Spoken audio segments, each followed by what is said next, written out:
I haven't had one of these yet that didn't have some weird technical difficulty going on. So, It it's is it is very, very common. Like, and actually, even when I was in corporate America, I would say that, like, the first part of almost every meeting was like, "Can you hear me? Can you hear me?" yeah. And, like, just a bunch of bullshit, and then but, like, everyone was using the same equipment too, so, I mean, like, that was, like, the best possible situation, Yeah, right. and we still have problems. Oh God.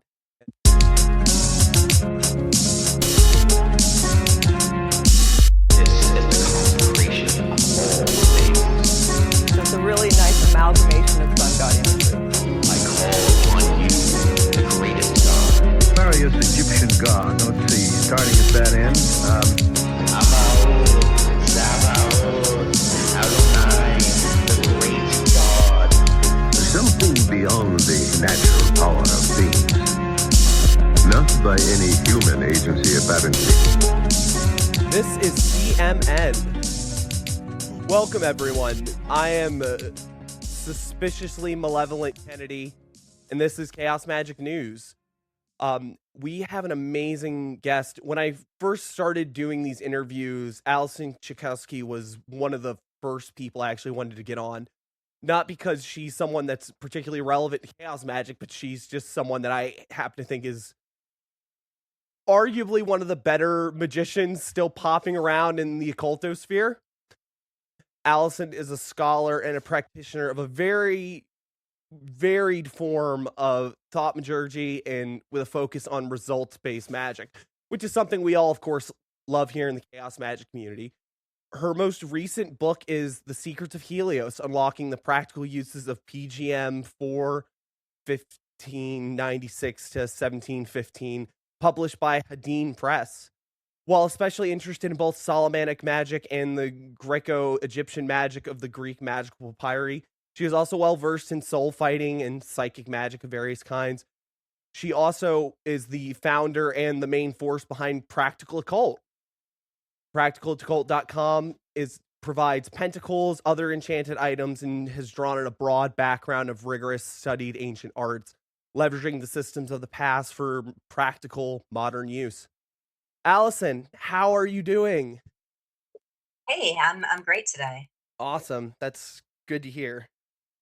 We haven't had one of these that hasn't started with a little bit of roughness yet, but so I'm just assuming that's the natural form of it. But we're absolutely tickled to have you here. I mean, legitimately, you were, I think, the second person when I was like, all right, who could I possibly interview? It was like, oh, let's see if Alison will talk to me.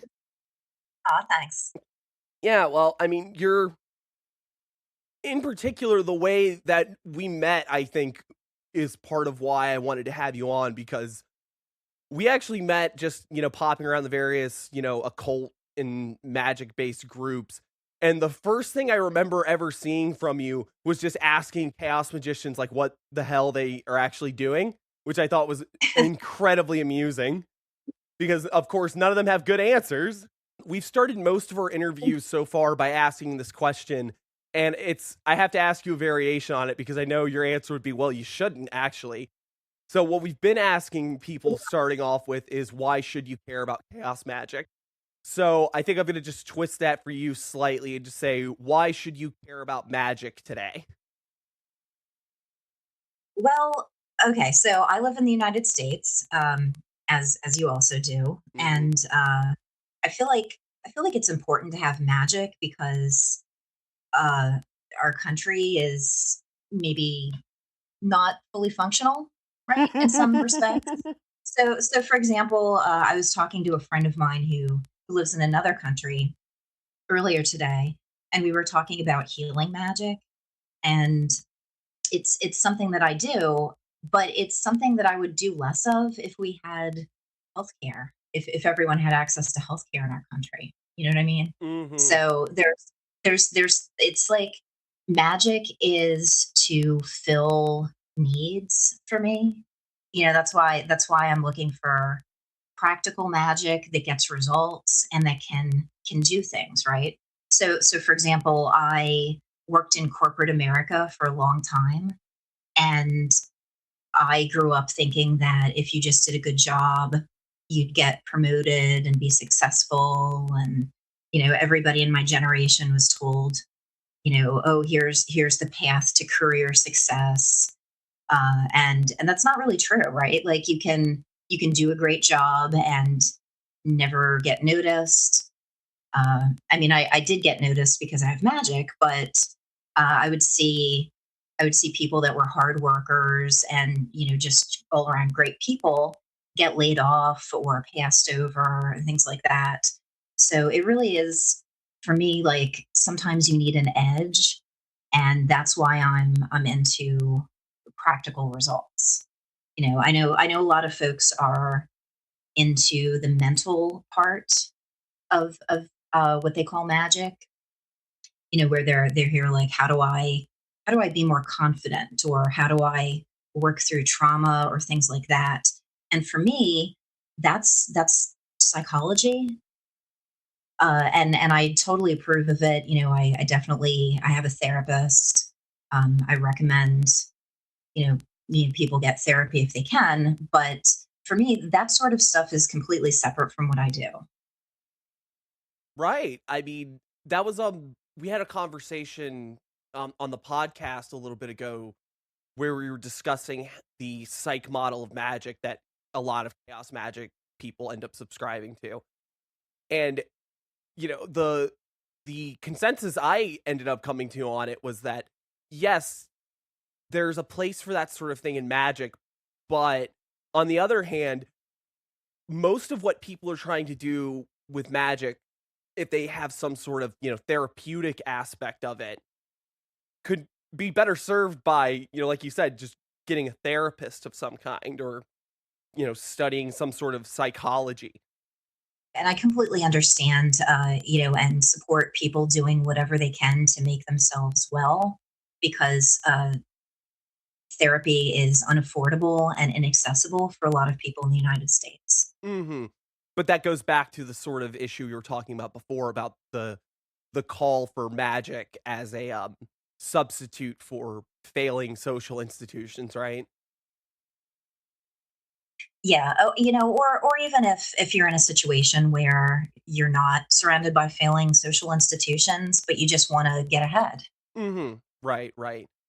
And well, and that's really what drove me to magic in the beginning as well, I think, because I had been a fairly staunch atheist for most of my life by the time I came to magic, and it was really an idea of, well, I don't have anything else going. I could try this, and it just happened to work.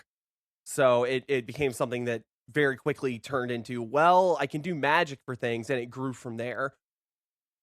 I'm I'm curious, just what led you down the particular path that you ended up going on? Because as I said, I'm sure plenty of people got to the point where they needed that magical edge to do what they were going to do, and a lot of them ended up a lot closer to the sort of path that I ended up on, which was very pragmatic approaches to any sort of magic as opposed to a more focused sort of area that you ended up in, especially given how traditional what you do tends to be.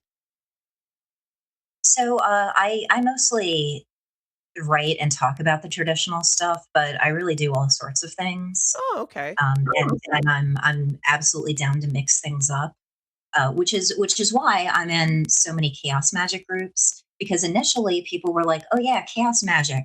We're results based. We're willing to use whatever works." And I was like, "Wow, that sounds like me." But then I got there and I'm like, "Are you guys actually doing magic? I'm not sure." I'm like, okay, you're all over your neighborhood tagging signs with spray paint, like, and how's that working out for you? Oh, right, right. That is the big issue of chaos magic in general because they've completely destroyed any ability to have a major or an even a useful definition of what magic is.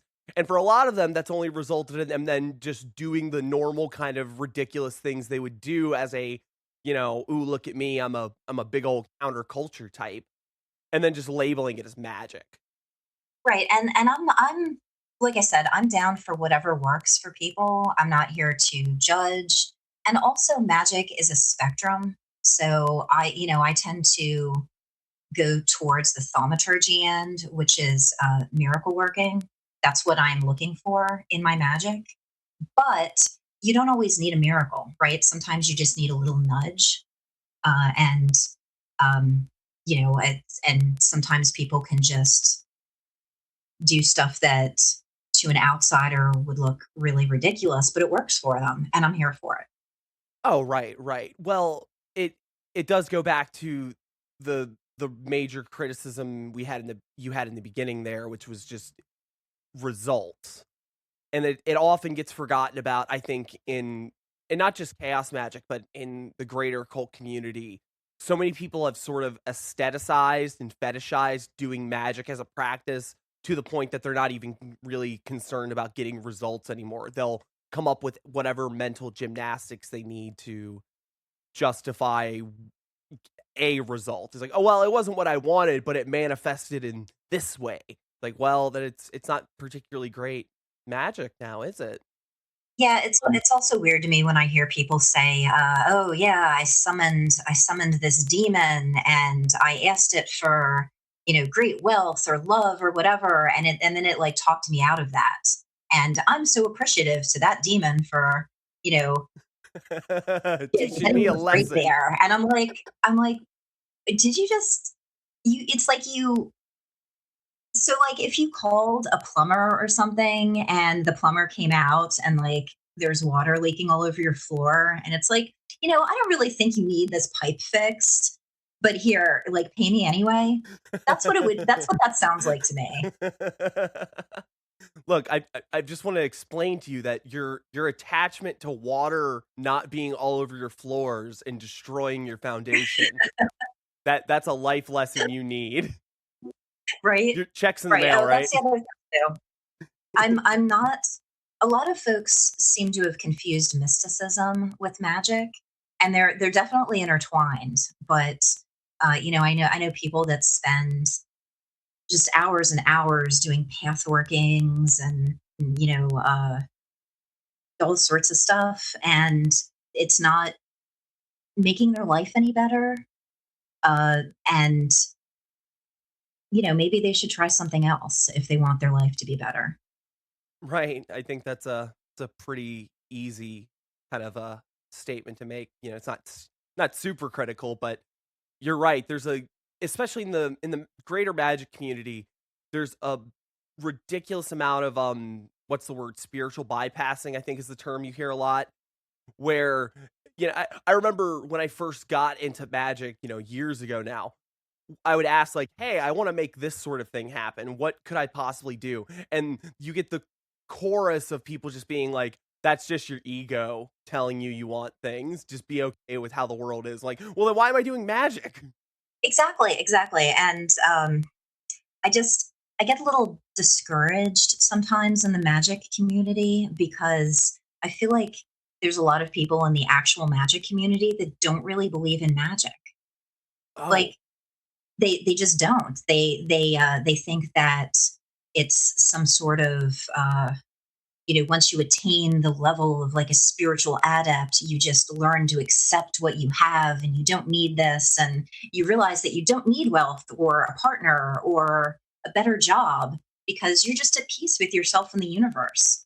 And I mean, that's great for them if they don't need or want any of that stuff. But I think a lot of us are into magic because we do have needs and are looking for ways to fill them. yeah, I agree entirely. I think it really, without going too deep into it, but I think you and I have discussed this before. That the fact is, most people are moderns. Most people ultimately have some sort of scientific, rationalist basis for the universe. Not that you shouldn't necessarily have some of that in your life, but at least as a magician, it colors virtually everything they do, and it turns into, like you said, where their their magic isn't very effective, and they've cobbled together a very nice little support system, nice little narrative in their head as to why their magic doesn't actually do anything and why they don't get results. And the answer ultimately always falls back on that sort of woo-woo mysticism of like, well, I followed my journey. I was trying to get rich and I was trying to get rid of that boil on my back. And, I've learned to accept both of them by doing the magic that didn't work. But at any rate, magic that we could possibly all be doing, you have a new book out then. I do, and it's very, very affordable. So it's from Hadean Press, and it's called The Secrets of Helios: Exploring the Practical Uses of PGM 4, 1596 to 1715. Now, this is based out of the Greek magical papyri, which is some really ancient magic, right? Like it's contemporary with the New Testament of the Bible. So it's old, right? Like if Jesus was a magician doing magic, he was doing this magic. Right. So I took a single spell and I just completely dissected it. I got my good friend Cory C to do a new translation of the spell from the ancient Greek, and he's got his translator notes in there as well. And then I describe what's actually going on in the spell according to ancient philosophers of the time, and drawing on astrological texts of the time and things like that. And then at the end, I talk about how to do the spell, which doesn't really require any materials, right? It just says in the spell, address this to the sun. So you just talk to the sun and say this spell, and I've been getting just amazing results with it. And it's good for blessing you. It's good for blessing other people. You can enchant an object with it, and in fact, some of the items that I sell for hundreds of dollars have been enchanted with this spell. So you're cutting your bottom line there, though, aren't you? Yeah, maybe. I mean, I really do want to make magic accessible for people, and affordable, right? So this Right. booklet is like less than $5 in print, less than $2 as an EPUB. And I was joking with my other author friends that maybe if it does really well, I can buy a couple of the paywalled academic articles that I use for research. So, I mean, I definitely don't expect this to be, supporting me, but I am a professional, and my entire job has to do with magic. It's not like Practical Occult is a side job for me. From the moment I started it, it was my full-time job. Yeah, I mean, it's been really successful too. I mean, honestly, I see it everywhere. It's kind of shocking how often I see it. I wasn't even actually sure it was you originally, and then I had to confirm it at one point. He's like, I'm pretty sure this is Alison. I was like, wow, she must be taken off. That's good for her. But and also, I did buy the book, and I will tell everyone it's incredibly it's a really brisk read, but it's very informative. I was incredibly impressed. The first off, what made you want to get a new translation of it? So everyone is working from the Betts edition of the PGM, Mm-hmm. which has multiple translators in it. But some of the translations are just maybe not as spot on as they could be. But also by hiring a translator, I was able to talk with Cory about some of the words, and we had a lot of conversations back and forth about things. Um, and it really did change how I viewed the spell by seeing the new translation. So for example, this spell, it's really joyful. It talks about um, the laughter of the sun causing the earth to flourish, um, and the word that they use for the procession of the celestial objects is the same word as like a almost like a party procession. So there's a lot of stuff going on in there, and it's a really good spell. Right. I was gonna say we were, I think it was a couple months ago now.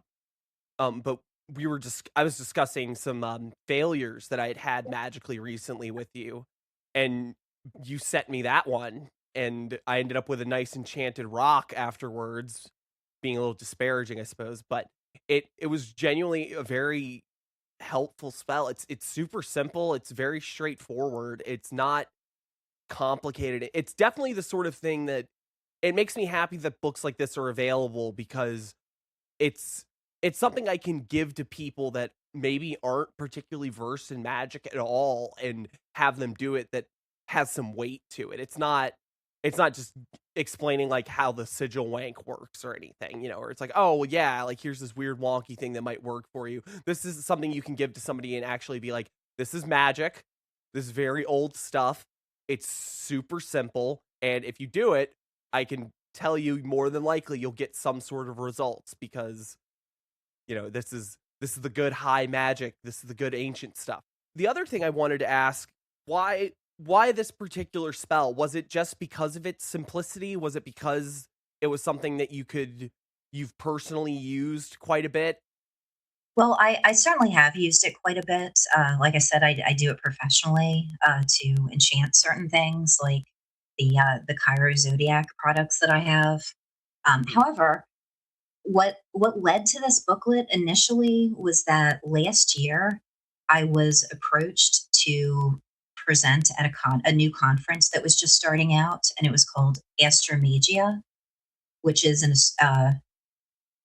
it's not it is somewhat of an astrology conference, but it's like the magic of the stars. So it's more than just charts, if that makes sense. Right. It's approaching the celestial spirits as well.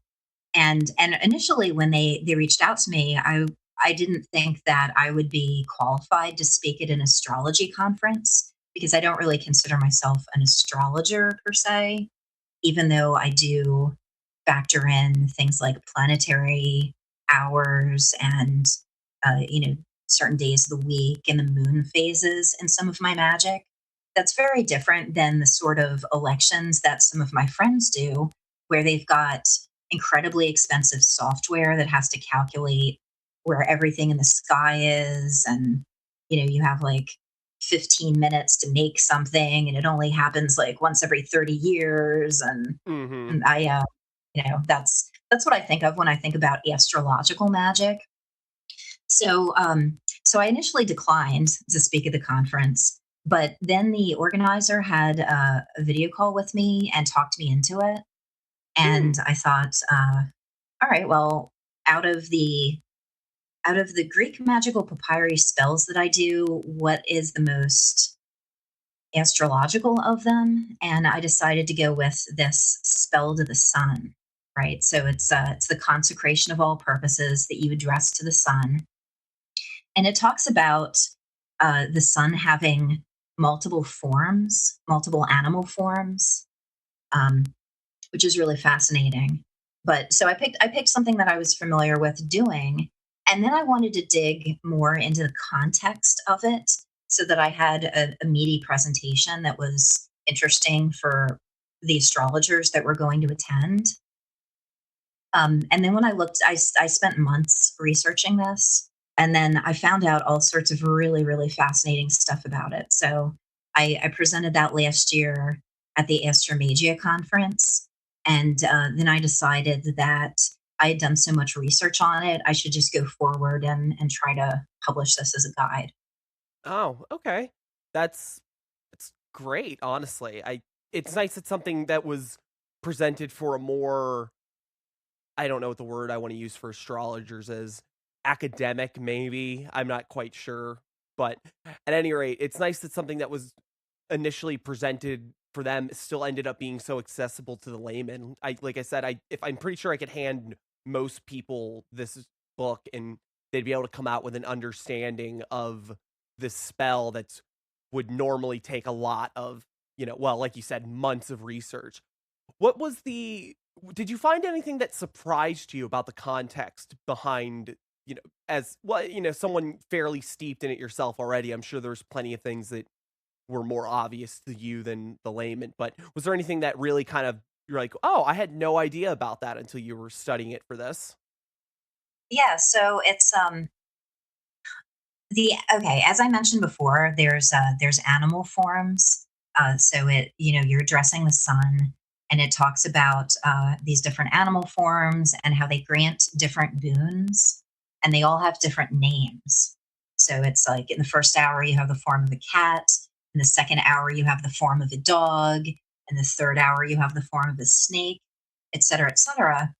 But then there's another spell in that's also in the Greek magical papyri where it talks about like in the first hour you have this form, the second hour you have this form, and they're totally different. These two spells are totally different.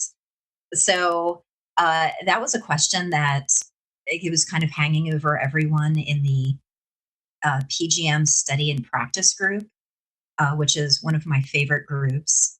It's like a part academic, but also like, we're all trying to do this magic. And it's a Facebook group.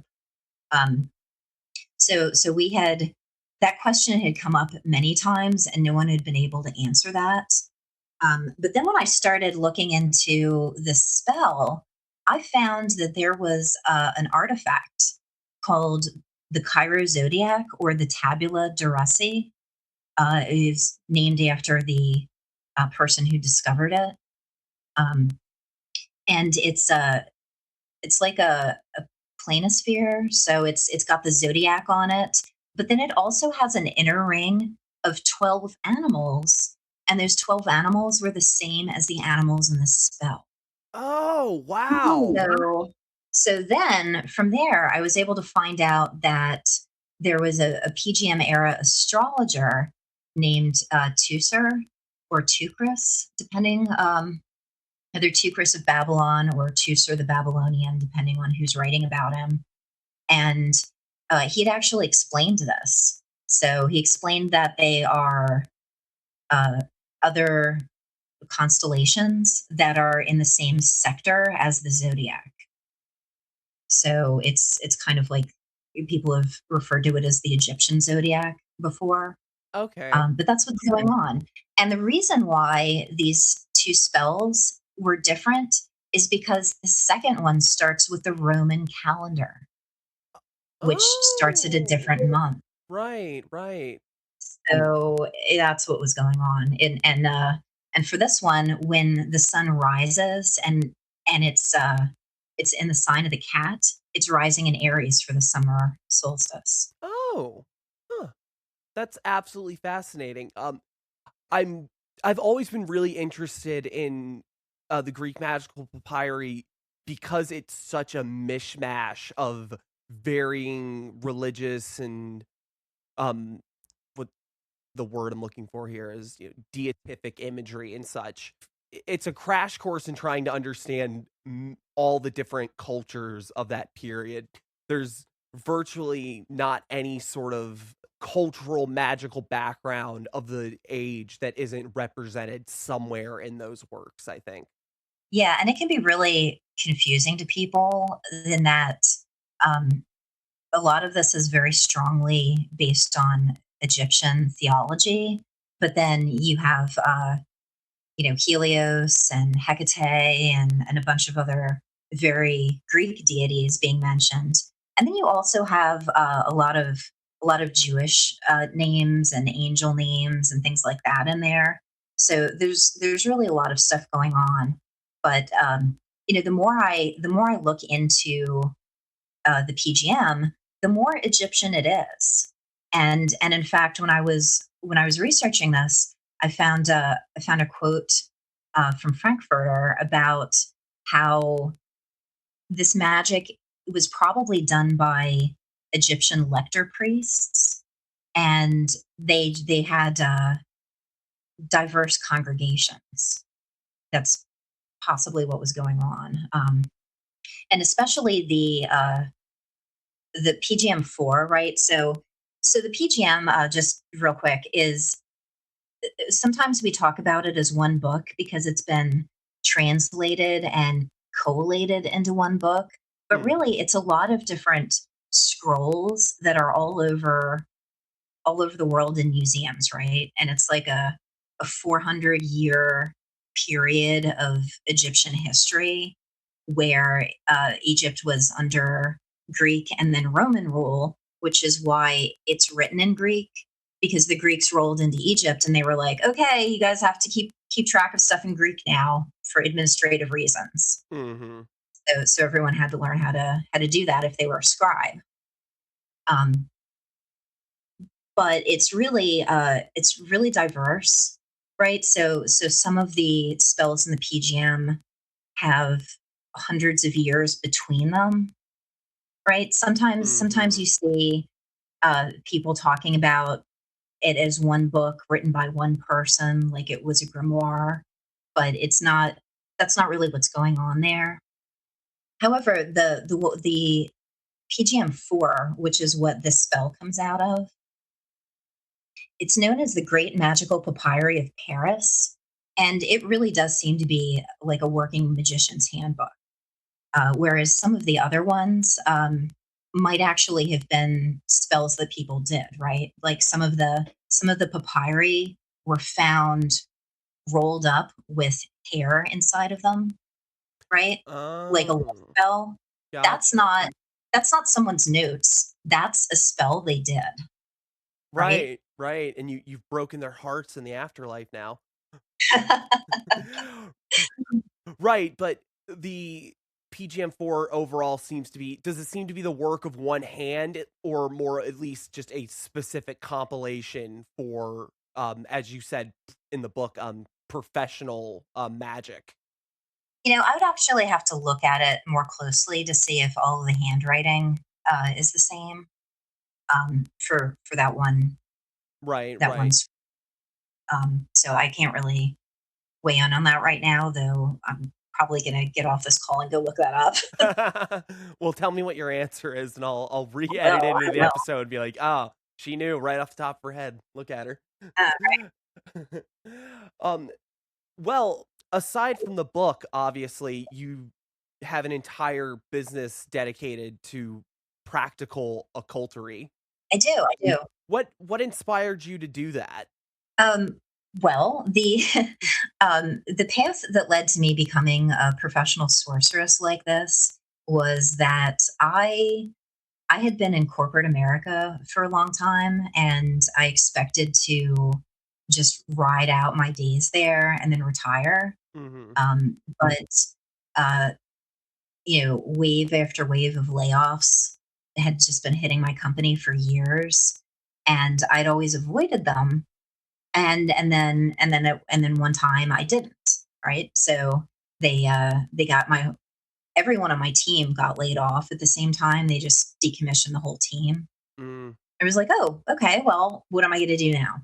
So I, of course, immediately started filling out resumes and sending them to other companies, and every resume that I sent off, I kind of cringed because I didn't want to have to put on a suit and then take a train into the city and then sit in an office for basically like 9 hours and then take another train to come back. Like that just isn't what I wanted to do with my life.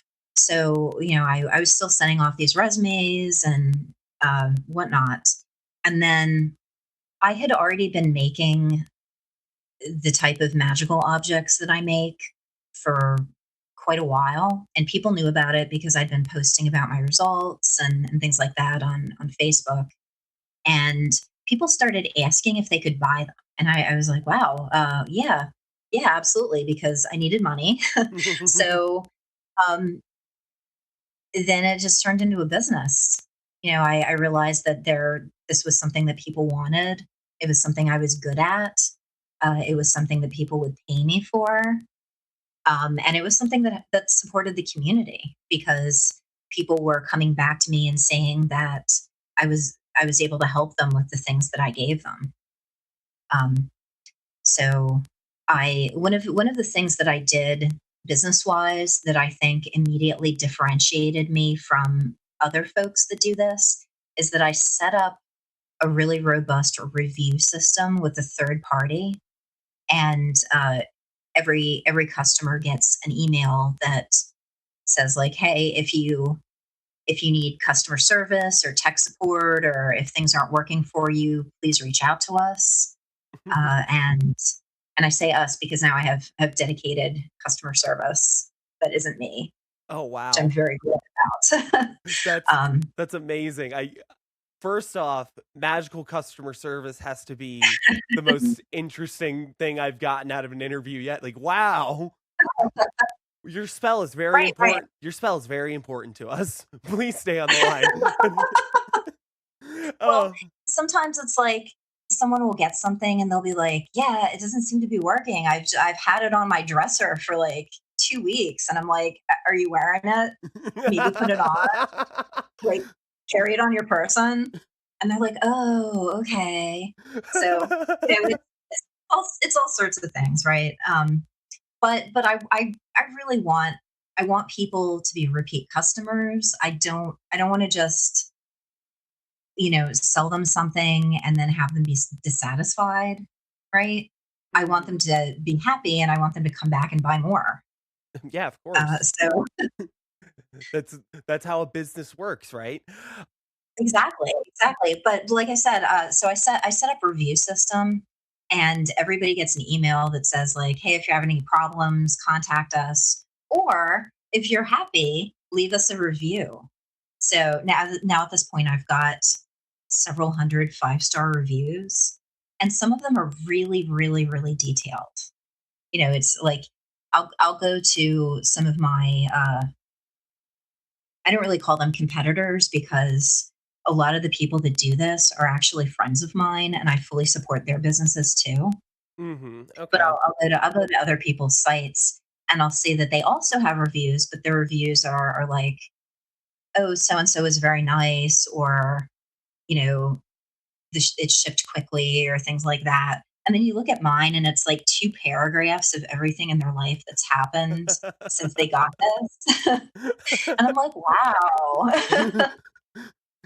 But they're very nice though. They have quick turnaround. I guess it's worth it. Oh, I it's especially in the contemporary age, I think it's hard to do magic as a profession in a weird sort of way. It's very maligned, obviously. It's like if even if you have a local, woo-woo spirit shop and that someone's doing tarot readings there, most of the people going don't have a very high opinion of it. They walk into the woo-woo store and like, "Oh, I can get a tarot reading. Cool." It's it's I wouldn't even call it a stigma so much as people just tend to find it very hokey and don't take it very seriously. So it's interesting that you could differentiate yourself in such a way. I mean, also on the basis of selling, what essentially amounts to, for some people, just merchandise. I'm sure I'm sure you've gotten people, at least a couple, that don't particularly believe in magic of any kind and just got something because it looked cool.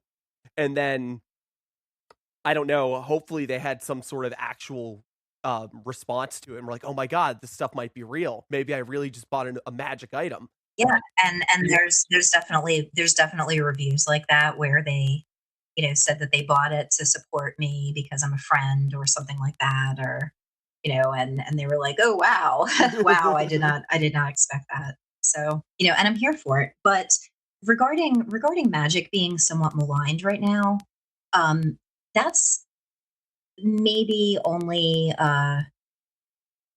in certain countries, right? So Practical Occult, I've already got customers in like more than 20 countries. Hmm. Um, Now, it's one of back to chaos magic for a sec. One of the things I hear people say about why their magic isn't working is because consensus reality is Oh blocking them or god. something.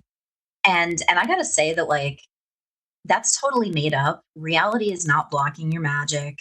Magic works fine in countries all over the world, including the United States.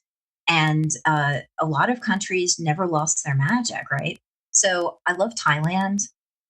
I've been to Thailand a couple times, and it's fascinating because everyone is using magic. Everyone is wearing an amulet. Like elderly grandmas are wearing amulets. All sorts of people have magical tattoos. It's called sakients.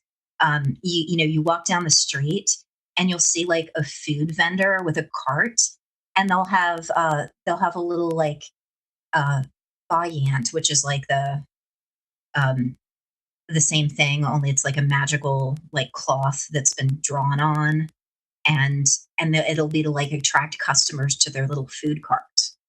I went to a salon to get my nails done. They had a little magic thing for attracting customers in the window. Oh, It's nice. everywhere. So Nice. regarding like magic being maligned, that's maybe just Uh, certain people in certain countries. yeah, well, I definitely meant the Western world, and particularly, the Anglosphere as it were, just because that's where the vast majority of our listeners are probably. But especially because as as the imperial core of capitalism, as it were, that's really where the commercialized aspects of magic really have taken root. Because I know various other cultures, it's still a very common thing to have that. But at least as far as, well, I don't know, they might have websites, but I was gonna say, as far as creating, an occult website to sell things, that's a very different sort of practice in a lot of ways. I suppose it's not. It's just a more modernized practice, right? Yeah, I kind of wanted to split the difference between modern and ancient, right? So a lot of the stuff that I'm doing is um, somewhere between hundreds or thousands of year old magic. But I also want to like run a real business where it's easy for people to shop, it's easy for people to get customer service. They know where their package is. I fulfill orders very, very quickly. And I think that one of the problems with some of the other folks in the magic biz these days is that they're good at magic, but they're not necessarily good at business, right? Mm. So, it's really two different skills, and I've got both. But also I had to, right? Like I learned new tricks, and I'm still learning new tricks, right? I'm Mhm. trying to learn some video editing so I can make little ads and things like that. And I got better at photography. I was all ready to hire a photographer to do product shots for me, but we had the pandemic, and then I just couldn't get help, right? Mhm. So I was like, all right, well, I've got plenty of time because absolutely everything is canceled or closed. I work from home, and I'm just going to keep taking these photos, and they got better.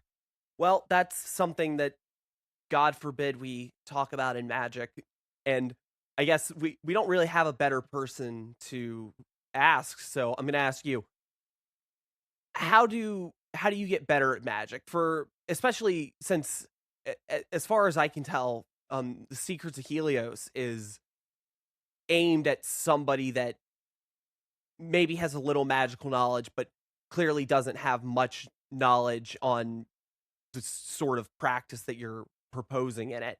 But and as someone that's so hard up on results based magic, what are your steps to someone that's trying to actually improve and become a better magician? Right. So uh, one of the ways that I've gotten better at magic, and I've got to credit my practical occult comrade and friend Alexander Moore for some of this advice.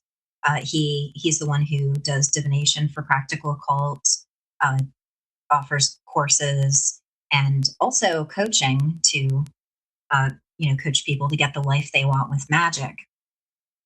But I've known him for years and years, and I was I guess, the recipient of free coaching before he was professional at it. And some of the things that he does in his own life that he suggested that I do are what made me better at this. So, one of the things he does is every year he'll make a list of like 10 things at the beginning of the year. So, instead of a New Year's resolution, he would be like 10 things that you want to accomplish. And he would go about trying to figure out how to accomplish them with magic. Um, and then also, uh, practice. Everyone gets better at things with practice, but he suggested that I start doing magic for friends. So, I just see people on Facebook that had issues, or my real life friends had issues. Um, people were losing their jobs and needing to get other jobs, or, especially something during the pandemic, I would say, people can't find housing, so that's something that people can do magic for, to help their friends get housing and open the roads to safe housing. Honestly, I feel like that's one of the issues now, that in some cities you basically need magic if you're going to find an affordable place. Oh, in some cities, nothing. In almost every city, my co-host on the podcast was doing magic to get an apartment for months. It was a slog. They finally got one a couple months ago now, but it's real tough. It's even in fairly, I don't know what the word I want to look for is, in fairly in places you would think it would be fairly easy to find something. It's affordable housing is incredibly hard to come by at this point. It's a sad fact, but if magic can help you with that, then probably should try and get good at it. It could be anything. Like, people would say, pray for us. My husband was just laid off, and our savings is only gonna hold out for like 2 months, and then I don't know how we're gonna make the house payment, or things like that. And I'm just over here like, I'll pray for you, but then I actually go do a Solomonic ritual for wealth and road opening, right? And then see how that works out. So I definitely recommend that people do magic for other folks, because it's also very easy to. Yeah, absolutely. And another thing I know that folks are concerned with is lust for results. Now, I don't believe that that personally affects the type of magic I do. In fact, I've had some big successes with magic where I was absolutely desperate for it to work. But if that's part of your paradigm and you're worried about lust for results, if you do magic for other people, there's going to be more distance between you and the needs that need to be met. Great. One of the things that's great about practicing this magic for other people is you don't want to wait until you have a personal situation, right? Like, if you suddenly find yourself having to move, and that can be anything from like, your landlord decides to sell the building, or whatever. Like, you can be totally secure, and then something that can happen that just takes it all away. And you don't want to be in that situation where you've got a desperate need, and now you're trying to figure out how to do that magic. You want to have that experience already. Oh, right. I've said it in other interviews and on the podcast before. I have a pet term that I use for a lot of occult people online. I call them disaster magicians, because they're people that the only time that you ever see them doing magic, or they're ever talking about actually doing magic, is when things have gone completely terrible for you. And that's understandable. That's when most of us would probably turn to magic almost immediately. But on the other hand, shouldn't you be doing it all the time? Shouldn't you be trying to improve your situation to begin with? Shouldn't you be attempting to, like I said, get good at this instead of just, making it the Hail Mary? If it can actually bring about these changes, if it's actually going to get you out of the terrible situation you found yourself in randomly, imagine what it can do when things aren't just falling apart, right? Exactly, exactly. And that's also one of the things that if you ever have Alex on the show, or if you listen to his other interviews, he's actually reached out to a lot of different occultists that he knows, and kind of interviewed them privately about what's making them successful. And it's that they're proactive. They're proactive with their magic. They're like, okay, what do I need to be good in life? I need money. So they're always doing prosperity magic. They're not just doing it when they need extra money. They're doing it all the time. They've identified what they need, and they're just attending to it. Right. And I do that too. I do ongoing money magic, and I'm not having money problems, but I feel like, if I keep doing the money magic, then I will avoid having those money problems. I'm not going to wait until there's a terrible situation. I'm gonna try to hold off those situations with magic. So for me, as a business person, I've got magic that says, don't let my packages get stolen. Right? Like, if I'm mailing someone, I don't want it to get stolen out of their mailbox. I've got magic that says, protect me electronically. Right? Like, I don't want someone to, like, fraudulently use my cards, or anything like that, or you know uh, set up a fake Instagram with my name, or whatever. Like, that stuff happens to a lot of people in my community.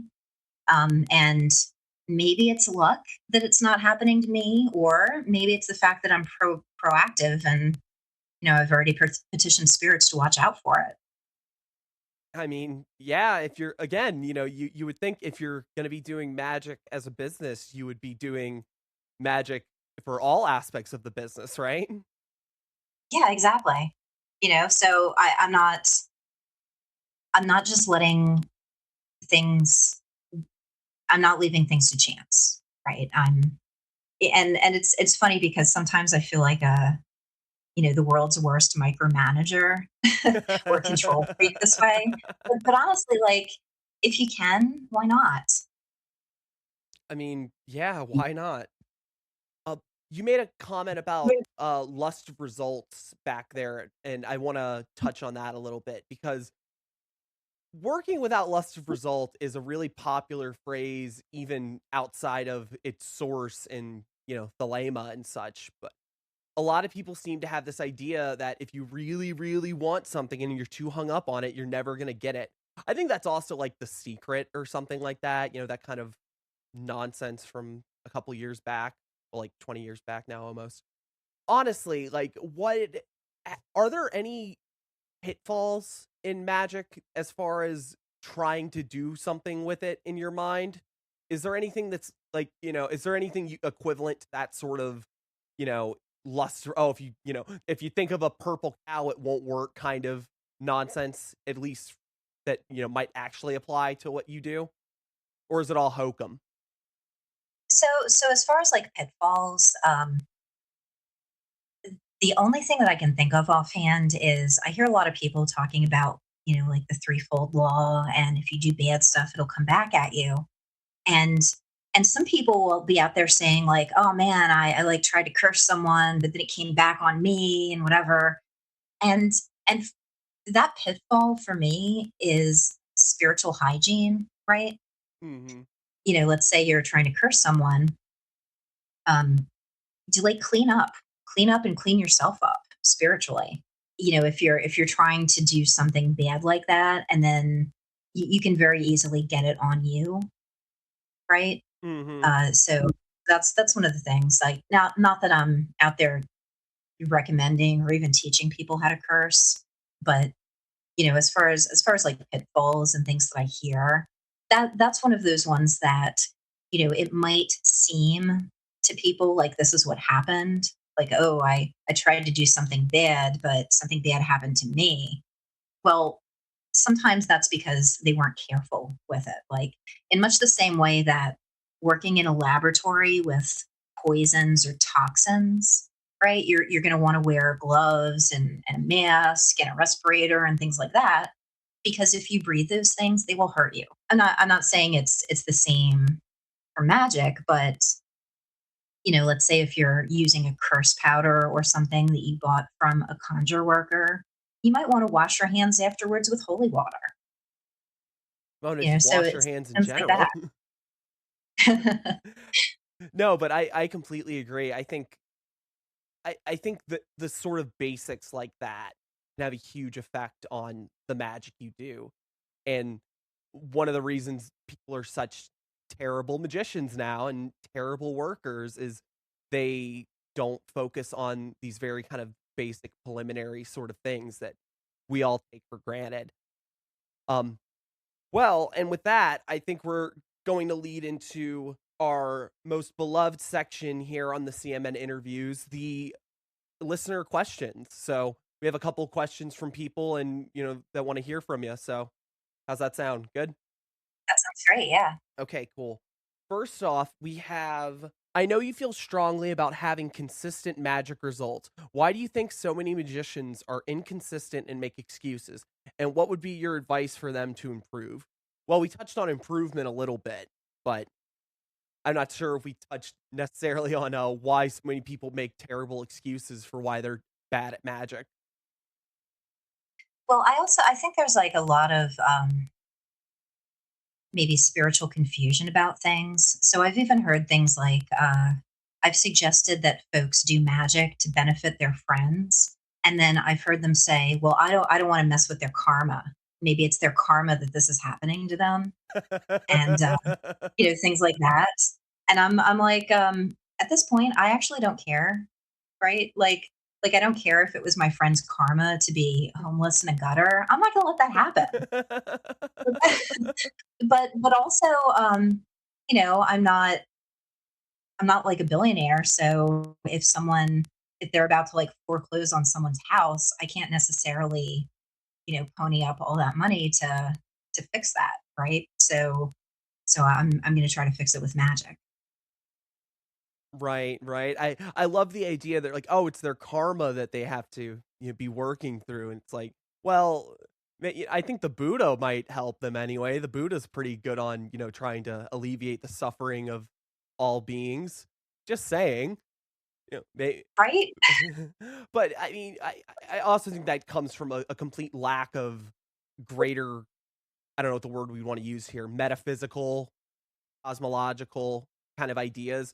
Most people, Yes. it's one thing in chaos magic where people are very hard up on like, well, you can just use all of these as models, but there's a whole other breed of magician that just doesn't have a consistent worldview as far as what magic is and how it works. And I'm not saying you necessarily have to have like a full thesis to explain every intricate in and out of it, but having some idea of what you're actually doing would help. It would at least keep you from talking about karma in relation to just any bad situation somebody's gotten into. Right. There's definitely a big gap in the occult community with some of the Eastern terms that we throw around and just misunderstanding them. Mhm. And I'm not going to say that I'm any better because those aren't my traditions either. But it's funny that we just throw around words that those traditions have like 100 books to define this word. We're like, no, karma is like cause and effect. I'm like, ooh, I don't know about that. You might be simplifying a little bit. Yeah, Well, and yeah. part of that is the the consistent bleeding hand of theosophy and the Golden Dawn that has just permeated virtually every other aspect of occultism from the Western perspective. A lot of syncretism in the with a hammer. Yeah, I actually joke about that, especially regarding the tree of life, right? Like they're just they will fit anything into the tree of life. It's like, ooh, where does this? What Sephira does this Egyptian god, you know, correspond to. And I'm like, oh God, no, please don't. But no, honestly, I had a Thelemite describe the Tree of Life as the universal filing cabinet to me once, and I was like, That's it's like, it's cool if you want to use it for that, I guess, but as long as you know that this is not that this ain't it, Chief. This was not what this was made for by any stretch of the imagination. right. And I'm not saying that it isn't a good model for folks. I'm just saying that like you can't and definitely shouldn't take cultures that have absolutely no relation to this and try to stuff their worldview into it, because there is no one size fits all. And a lot of people will get very frustrated because they'll get into the occult and they'll start reading grimoires and this and that, and then they'll say like, but wait, this grimoire says this and this other one says something completely different, and it's like, yep, welcome to the occult. Oh, that's great. And that's why I like to focus on results, because uh I hear people talk about switching their paradigm, and it's all about the worldview and things like that.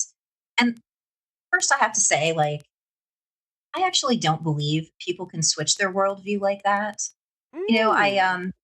I saw someone, and not to call them out if they're listening, but I saw someone say that they were going to do Egyptian magic for a few months and see how it worked, and they were going to believe what the ancient Egyptians believed, and I was like, ooh, okay, that's we don't actually know. I don't feel like we have a good grasp on what the ancient Egyptians believed, and I keep seeing like scholars, like top academic scholars, revising things over time. Like there'll be a consensus in academia, and then we'll discover more texts, and we'll be like, oh, okay. So for example, like some of the Egyptology research was done before we had the Rosetta Stone. Mm. So like that pre Rosetta Stone research, that's all kind of suspect. Kinda. No, I'm gonna go a step further and say that part of the occult community's problem, as far as understanding various other cultures, is that a vast majority of them read these old books from, well, not old in the greater sense, but you know what I mean, like books from like the 1900s discussing all of these various, like, oh, here's the magic of the Egyptians and all of that kind of stuff, or like Thomas Taylor talking about the Dionysian and the Eleusinian mysteries and such. And they're just not real. They're just not, they're just stuff that stuffy armchair academics in the Western world came up with. It's like anytime I hear someone talking about Fraser's The Golden Bough in relation to magic, I just kind of cringe a little bit. Like, oh, you don't even know. Yeah, I feel that way about, people are like, oh yeah, the Emerald Tablet of Thoth the Atlantean. And I was like, anything that says the Atlantean after it is maybe not, you know, authentically accurate. I'm just saying. I'm saying. I mean, um, but to the greater point you were getting at about us being able to change our beliefs, I think that's anyone that knows me and my relation to chaos magic knows that's kind of my stalking horse, right? I'm very consistently against the idea that our conscious beliefs have an impact on magic as such. I don't think that I'm not one of those people that think that having different models means different things is happening. I think it has a lot to do with how we make phenomena intelligible, but it's not so much as, like anytime anyone talks about egregores, I always get a little uncomfortable because I Yeah. think it's a really great metaphor. I think it's a really great way to model group human behavior. But when you talk about an egregore like gods are egregores, I already go off. It's like that's not how any of this works. That is not you can't just get a bunch of people to believe stuff and then have it form on some sort of metaphysical plane. it's if that's how it worked, we would have like, Dark Brandon would be a thing, right? Joe Biden would suddenly be on TV shooting lasers from his eyes. Okay. So, another question. Someone wants to ask, how far can you bend reality through magic? Where do you believe the limits are, if any? Okay, so the magic that I am writing about in this pamphlet is Heka. Now, I like to refer to it as Heka or thaumaturgy because I feel like the word magic has just gotten so diluted that nobody knows what that means. You know, Agreed entirely. yeah. So when we talk about Heka, as the ancient Egyptians believed in it, they believed that this is the force that created the universe and keeps it in motion, right? So it's capable of absolutely anything. And this Heka is that their magic is harnessing that for personal use, which is what you see in the booklet that I wrote, where it talks about how the sun came up and caused the plants to grow and the animals to reproduce and things and of that nature.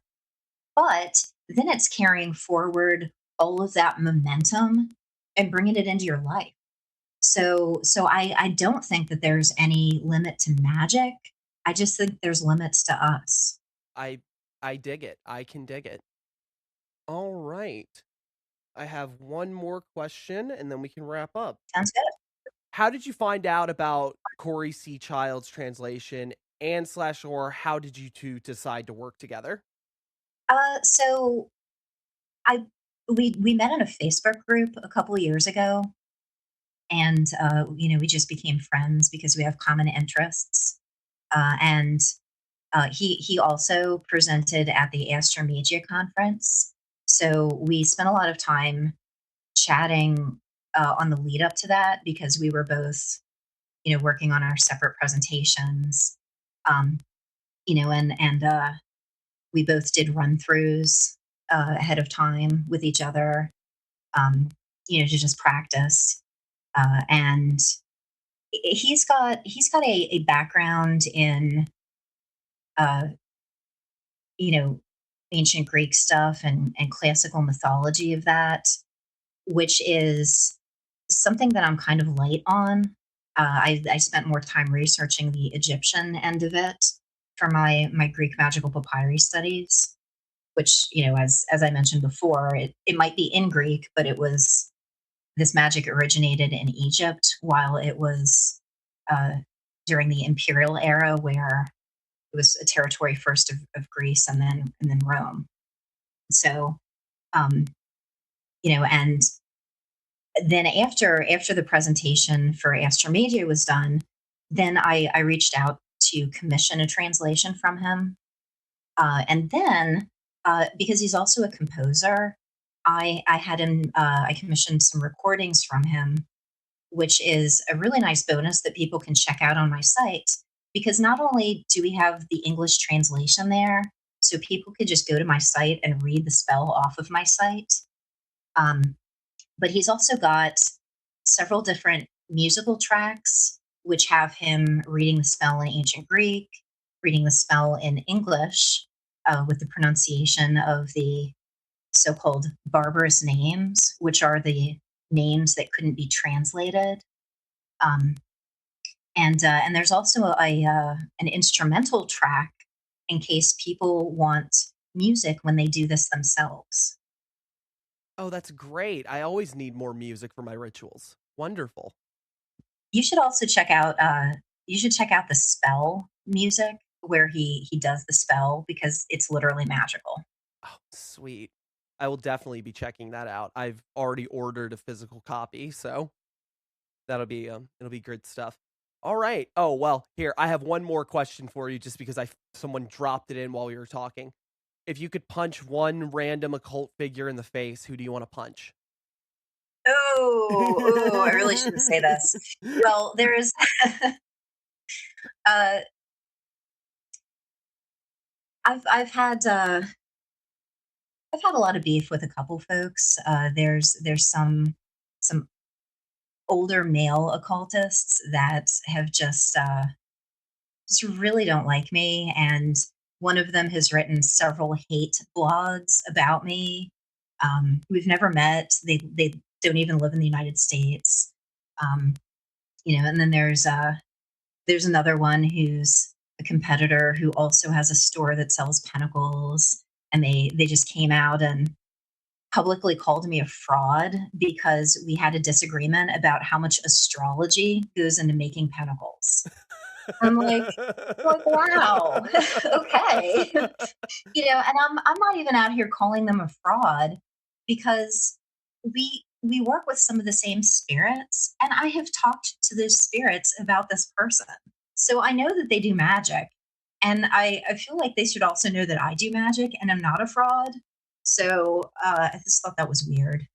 But we kind of have like a we all kind of have like a non-aggression thing going on right now because the last time they popped their heads up to try to publicly shoot me down, I think the community like collectively beat them up over it on Facebook. So I think they're laying low. That's great. I mean, they deserve it. You play stupid games, you get stupid prizes. Yeah, and I'm not out here like throwing hexes or whatever. I'm just trying to do my job and help people and just live my life. Right. And Okay. and also here's the other thing too. Like some occultists have made their career on needing to be right. And that's not me in that I can be wrong and often am wrong. I'll think something about this ancient magic, and then I'll study more later and be like, oh, okay, that's not what was going on. But if you are a person who stakes your career on being right, then you can't publicly be wrong. And I think that's a really dangerous place to be in. Uh, and I'm glad I'm not there, right? Like I'm about results, and even if I'm wrong about something, I'm still getting the results. Yep. So kind of where I am. You And can in be fact, wrong as long as it works. regarding briefly to go back to paradigms and worldviews and how things work, um, this spell from the Secrets of Helios is based on the idea at the time that the Earth was stationary and that the sun was moving around it. So like we knew that's not true, but at the time that's what they believed, and that's how everything about this was written, to the point where I was almost believing that myself while I was doing all this research. And I'm like, no, no, Allison, like, Calm down. you know, It's basic astronomy here. But they saw the apparent motion of the sun, and they were like, oh yeah, it's clearly moving through the sky. Well, it's a phenomenological reality, right? As far as just existing on the Earth, if you'd have no way of knowing unless you go into deep mathematical, geometrical, scientific research about it. As Right. far as And as far and as everyone and knows, it just goes around. right. So the best, 2,000 years ago, the absolute best astrologers and priests and spooky people all believed this thing, that the Earth was stationary and that the sun was moving around us, and they were all wrong. But this magic slaps. So, like, Oh, that's beautiful. I'm gonna clip that so much. I'm just gonna hear this magic slaps every 5 minutes for the next month and a half. Allison, it has been an absolute pleasure to have you on. I thank you so much for doing this. We really appreciate it. It's great it's talking to you. delightful. Yeah, we're definitely gonna have you on again, not just to talk more crap about chaos magic, but possibly. I'd love to come back. Awesome. Well, the book is The Secrets of Helios, Unlocking the Practical Uses of PGM4. It's published by Hadean Press. Her website is practicaloccult.com. You can go there for all sorts of things. I highly recommend it if you want to get some enchanted items that you don't have to do yourself, or if you want to get the book, I suppose. This has been Chaos Magic News, the only media outlet personally blessed by Helios. As always, As always, if you find yourself reading a copy of James Fraser's Golden Bough and trying to discuss magic with people, just sit down. You can find us on Facebook and Instagram at Chaos Magic News. We're at Twitter at Chaos Magic News. We have the website, of course, where we'll have interviews, the podcast, articles, pretty much everything you can need from us, and that's chaosmagicnews.com. And Allison, would you like the last word? No, I'm good. Thanks. All right, everyone. Thank you so much. We'll see you next time.